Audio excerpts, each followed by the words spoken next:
السلام علیکم friends and welcome to history ہمارے ساتھ۔ دوستو 23 جون 1757 کو پلاسی کی جنگ میں رابرٹ کلائیو کی ایسٹ انڈیا کمپنی کی فوج نے بنگال کے نواب کی ایک بڑی فوج کو شکست دی۔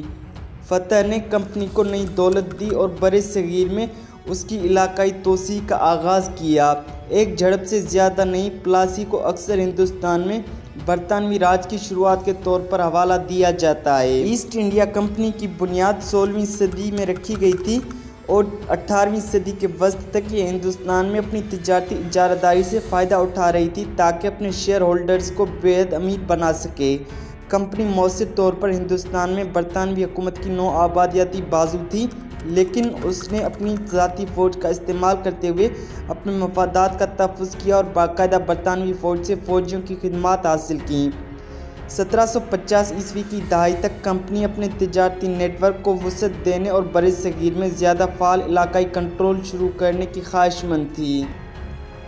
رابرٹ کلائیو اگست 1751 میں آرکوٹ میں کمپنی کی خدمت میں پہلے ہی اپنے آپ کو ممتاز کر چکا تھا، جہاں اس نے اپنی فوجوں کو 52 دن کے محاصرے کا سامنا کرنے کی قیادت کی تھی۔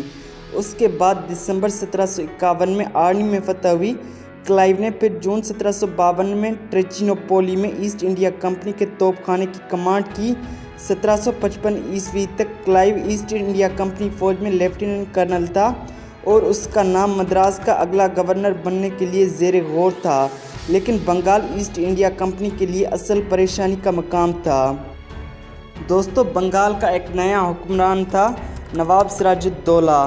صرف اپریل 1756 عیسوی میں اس کردار کو سنبھالتے ہوئے سراج الدولہ 20 کی دہائی کے اوائل میں تھا اور ایک لاپرواہ نوجوان تھا۔ وہ اپنے دادا علی وردی خان سے نوابی کا کردار وراثت میں لینے کے لیے ایک حیرت انگیز انتخاب تھا۔ سراج الدولہ کو ولی عہد بنانے کے فیصلے نے 4 سال پہلے ہی بنگال کی شاہی عدالت کو اس وقت تقسیم کر دیا تھا جب اتحاد کو اس کے سب سے بڑے چیلنج کا سامنا کرنے کی ضرورت تھی۔ نئے نواب نے خطے میں ایسٹ انڈیا کمپنی کی موجودگی کا استثناء لیا اور جون 1756 عیسوی میں کلکتہ میں مارچ کیا۔ سراج الدولہ خاص طور پر اس بات پر ناراض تھا کہ ایسٹ انڈیا کمپنی نے بغیر اجازت کلکتہ کے قلعوں میں اضافہ کیا تھا اور انہیں ہٹانے کی اس کی درخواست کا مثبت جواب نہیں دیا تھا۔ اپنی فوج کے ساتھ شہر میں پہنچ کر ایک مختصر محاصرہ ہوا اور کلکتہ فتح کر لیا گیا۔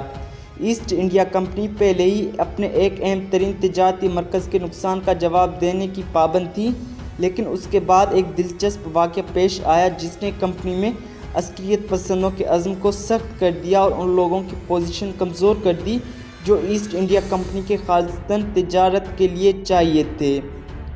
سقوط کلکتہ کے بعد بہت سے فوجی اہلکاروں اور عام شہریوں کو جو شہر کے قلعے میں تھے قیدی بنا لیے گئے اور ایک چھوٹی سی ناقص روشنی والی بری طرح ہوادار جیل خانے میں رکھا گیا جسے مقامی طور پر کلکتہ کا بلیک ہول کہا جاتا ہے۔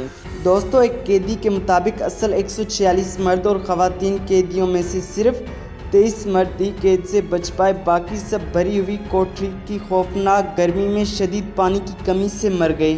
بلیک ہول کہانی کا ایک اثر ایسٹ انڈیا کمپنی کی طرف سے فوجی رد عمل کو تیز کرنا تھا۔ کلکتہ میں ایسٹ انڈیا کمپنی کی تجارتی موجودگی کو دوبارہ قائم کرنے کے لیے رابرٹ کلائیو کو ایک فوج کے ساتھ بھیجا گیا۔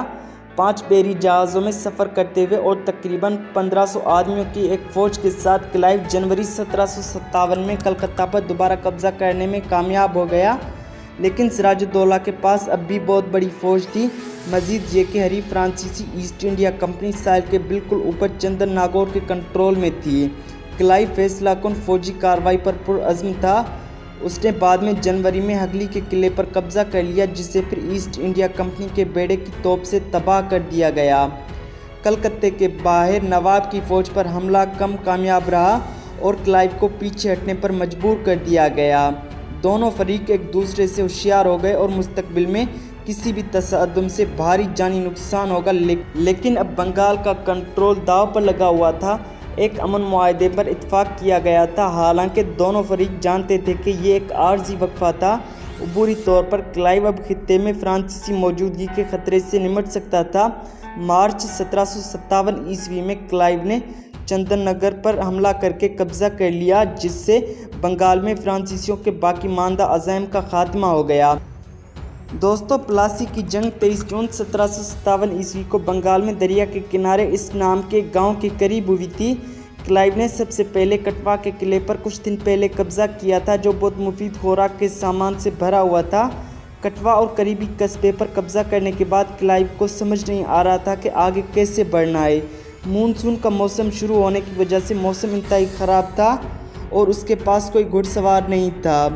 اس نے صورتحال کو جنگی کونسل میں ڈالا، لیکن اس کے کمانڈر پسپا اختیار کرنے اور بہتر حالات کا انتظار کرنے یا جنگ میں آگے بڑھنے کے انتخاب پر تقسیم ہو گئے۔ کلائیو صورتحال پر مزید غور کرنے کے لیے پیچھے ہٹ گیا اور تقریباً 1 گھنٹے کے بعد حملے کو جاری رکھنے کا فیصلہ کیا۔ بارش اور کیچڑ سے گزرتے ہوئے کلائیو نے مینگرو کی دلدل کے پاس شکار کرنے والے لاج میں اپنی کمانڈ پوسٹ قائم کی۔ یہ جزوی طور پر ڈوبا ہوا باغ اس سے کہیں بہتر تھا، جس سے لگتا تھا کہ کلائیو کی فوج اب ایک پرانی دیوار اور ایک لمبی کھائی کے سامنے ایک اونچے کنارے سے دو طرف سے اچھی طرح سے محفوظ تھی۔ دونوں فوجیں لفظی طور پر ایک دوسرے کے کانوں میں تھیں۔ ہنٹنگ لاج کی چھت سے کلائیو دشمن کی صفوں کو دیکھ سکتا تھا۔ کلائیو نے 1400 ہندوستانی فوجیوں اور 700 سے زیادہ یورپیوں پر مشتمل فوج کی کمانڈ کی، جس میں برطانوی فوج کی 39ویں ریجمنٹ کے تقریباً 250 جنگی سخت ارکان بھی شامل تھے۔ کچھ مورخین کل فوج کی تعداد 3000 بتاتے ہیں، لیکن اس تعداد میں کلائیو کی بنگال کی اصل مہم میں 5 جہازوں کے ملاح بھی شامل تھے۔ نواب کی فورس بہت زیادہ تھی، شاید 50,000 کے لگ بھگ آدمی تھے۔ یہ اچھی طرح سے تربیت یافتہ تھے اور ان میں فرانسیسی بندوق برداروں کا ایک چھوٹا دستہ بھی شامل تھا۔ لیکن نواب کے ساتھ مرکزی فوج کی وفاداری حتیٰ کہ کچھ کمانڈروں کی انتہائی قابل اعتراض تھی۔ دونوں طرف کے عام ہتھیاروں میں فلنٹ لاک رائفلیں، تلواریں اور لانس تھے۔ نواب کے 51 کے مقابلے میں کلائیو کے پاس صرف 10 توپیں تھیں۔ دوستو، جنگ صبح 8 بجے کے قریب دونوں طرف سے معمول کے توپ خانے کے ساتھ شروع ہوئی۔ یہ وہ وقت تھا جب نواب کے ایک جنرل میر جعفر نے کلائیو کو پیغام بھیجا کہ اس نے پہلے کیا وعدہ کیا تھا، وہ نواب کے لیے جنگ نہیں کرے گا۔ بدقسمتی سے کلائیو کی توپیں پہلے ہی میدان جنگ کے اس حصے پر بمباری میں مصروف تھیں جہاں میر جعفر کی فوجیں تعینات تھیں۔ پھر ایک موسلا دھار بارش نے ترازو کو نوک دیا۔ نواب کی توپوں کی حفاظت نہیں کی گئی تھی، لیکن کلائیو کے بندوق برداروں نے اپنے پاؤڈر کو خشک رکھنے کے لیے ترپالوں کا استعمال کیا تھا۔